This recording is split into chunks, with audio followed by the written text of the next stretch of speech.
Hello mga kaswerte, kumusta? Welcome to our YouTube channel.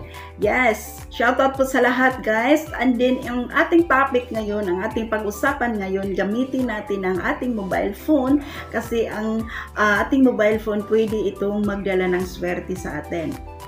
Yes, pwedeng magdala ng swerte sa inyo ang iyong mobile phone. Lalo po, ang yung cellphone ninyo na yun po ang lagi ninyong hawak at lagi ninyong ginagamit upang makipag-communicate ng tao. Kasi sa paraan pong ito guys, ito po'y mag-attract po ito ng swerte sa pananalapi. At malaki ang chance dito na magkakaroon ka dito ng unexpected na pera na hindi ninyo po inaasahan.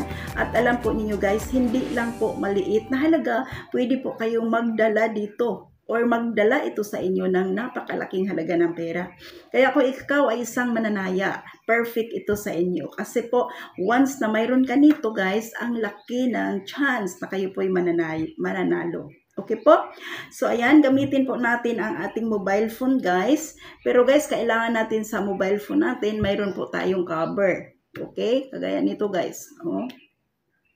Kailangan may cover po ang ating mobile phone. Ayan, ganito po.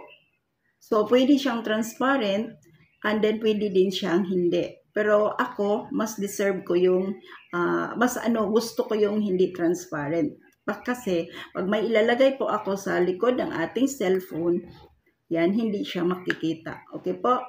So, ayan. So, kailangan natin ang kissing. Okay? So, ngayon po guys, isa na kailangan natin dito sa ritual na ito ay ang ating bigas. Ang bigas po, ito talaga ay nag-attract po ito ng kasaganaan sa atin, ang ating bigas. No?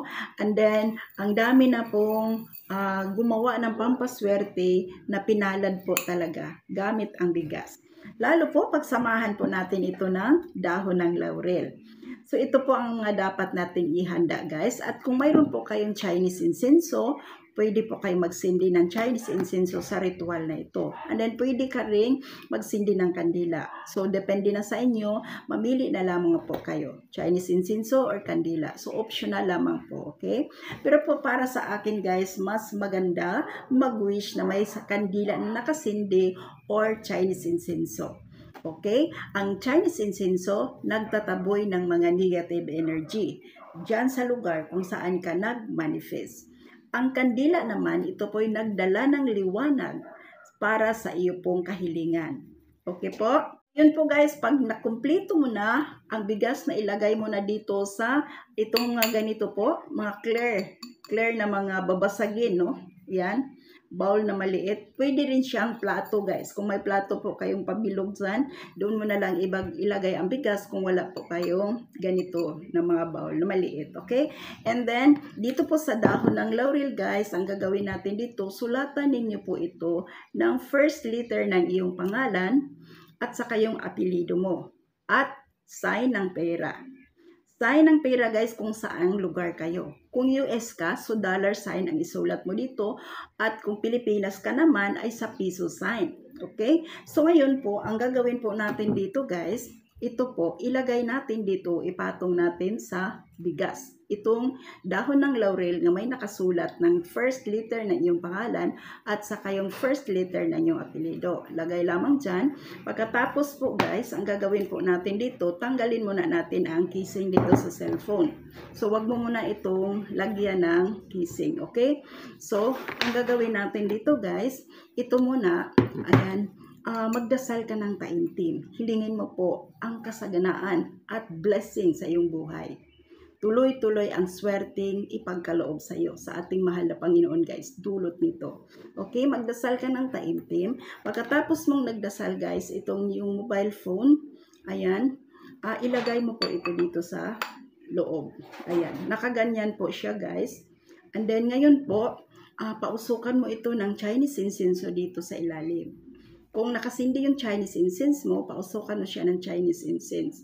Kung kandila naman, painitan siya ng kandila. Kung wala kang kandila at saka Chinese incense, guys, kung sa lugar po ninyo na hindi kayo pwede mag-sindi ng kandila or Chinese incense, lalo po sa mga OFW, okay lang po yan. Ang gagawin ninyo po guys, mag-focus kayo dito sa iyo pong ginawang pampaswerte. Ayun po guys, hawakan mo po ito and then inhale, exhale ka muna. Inhale, exhale ka ng 3 beses, pwede na. Okay? After mong nakapag-inhale, exhale guys, ang next na move na gagawin nyo po, banggitin po ninyo ang iyong pangalan 8 beses. Kunyari ako, Cecilia Umahuni. So, Cecilia Umahuni, Cecilia Umahuni. Cecilia Umahuni, Cecilia Umahuni. Then, 8 beses.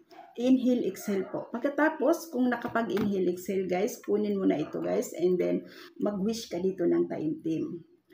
I believe the power of the universe. Magkaroon ng katuparan ang lahat kong mga pangarap sa buhay.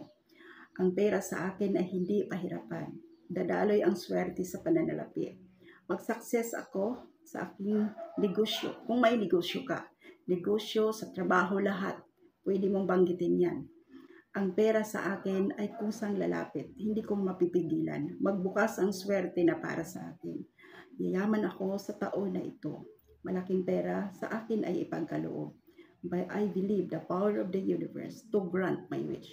I claim it, I claim it, I claim it. Pagkatapos po nito guys, huwag mo nang tanggalin yan. I-overnight nyo po itong cellphone na nakalagay dyan sa iyo pong bigas. Okay? So, ganyan lamang. Ilagay siya buong magdamag. Pagkatapos, guys, kasi gawin mo po ito before ka matulog sa gabi. And then, pagkagising mo sa umaga, kunin mo na po ito, guys. And then, kunin mo na ang iyong mobile phone. And then, guys, ito po, ang dahon ng laurel, ilagay dyan sa likod. And then, ilagay na yung ganyan po. Nakaganyan siya.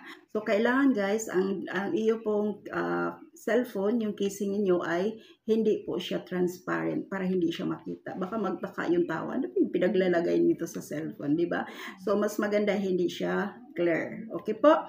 So, ito po guys, ito'y dulot po nito, magdala po ito ng unexpected na pera. Swerte sa pananalapi po ito. Okay, swerte ito kung ano man ang mga trabaho ninyo, negosyo. At ang bigas naman po, itong bigas guys, isaing ninyo po ito and then lahat ng member ng iyong pamilya po kailang makakain ito. Okay po? So, ayan. At itong dahon ng laurel, hayaan mo na siya dyan. So, after 1 month, pwede mo siyang ulitin. Yung process na ito, guys, pwede mong every month po itong gawin.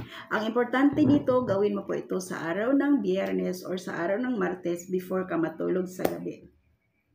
So, ayan guys, sana po nakatulong sa inyo ang ating pinag-usapang topic ngayon. Kasi po guys, hindi lamang po maliit na halaga ang dulot nito. Ito po ay nag-attract po ito ng sobrang laki ng halaga ng pera na pwede ka bago ang buhay mo sa swerteng dulot nito. Kaya guys, kung sa tingin po ninyo ang ating topic ay gustong-gusto mo nang gawin, gawin mo na kaagad.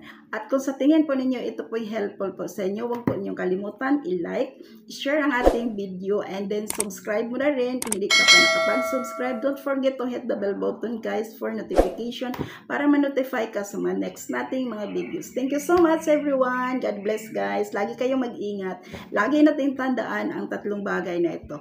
Ang swerte guys, ibigay talaga sa iyan kung ikaw ay isang positive na tao. So kailangan po guys, isentro po natin sa buhay natin ang ating mahal na Panginoon, and then second po, pagiging positibo lamang po tayo sa ating pang-araw-araw na buhay.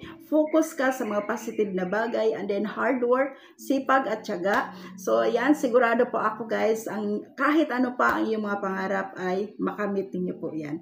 Thank you so much. God bless everyone. At guys, kung sino pong naghanap ng online business or gustong kumita na nasa bahay lamang, i-message lamang po ninyo ako sa aking messenger, Cecilia Umahuni po, and mag-usap po tayo. Ayan, kita-kita po tayo guys. Maraming salamat. Shout out po sa lahat. Shout out po. Swerteng hatid po sa lahat. Bye-bye. Lagi kayo mag-ingat. Bye. I love you all.